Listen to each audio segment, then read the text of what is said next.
দেশের বহুল আলোচিত নির্বাচনকালীন নির্দলীয় তত্ত্বাবধায়ক সরকার ব্যবস্থা বাতিলের রায় ঘোষণা করেছেন আপিল বিভাগ।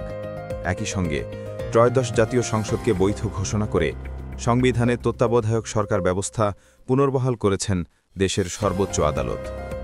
বৃহস্পতিবার সকালে প্রধান বিচারপতি ড. সৈয়দ রেফাত আহমেদের নেতৃত্বে ৭ সদস্যের পূর্ণাঙ্গ বেঞ্চ এ ঐতিহাসিক রায় ঘোষণা করেন।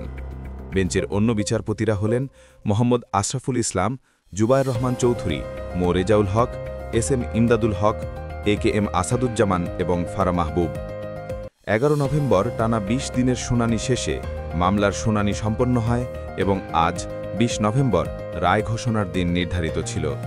দীর্ঘদিন ধরে রাজনৈতিক অঙ্গনে আলোচনার কেন্দ্রবিন্দু থাকা এই মামলার রায়কে দেশের রাজনৈতিক ইতিহাসে এক গুরুত্বপূর্ণ মোড় ঘোরানোর মুহূর্ত হিসেবে দেখা হচ্ছে। কারণ তত্ত্বাবধায়ক সরকার ব্যবস্থা বাতিল ও পুনর্বহাল দুটি সিদ্ধান্তই বাংলাদেশের নির্বাচন ব্যবস্থার ওপর গভীর প্রভাব ফেলবে বলে মনে করছেন বিশ্লেষকরা। রায় ঘোষণার পর সুপ্রিম কোর্টের জ্যেষ্ঠ আইনজীবী অ্যাডভোকেট শিরিন মনি জানান, তত্ত্বাবধায়ক সরকার ব্যবস্থা অবিলম্বে কার্যকর হচ্ছে না।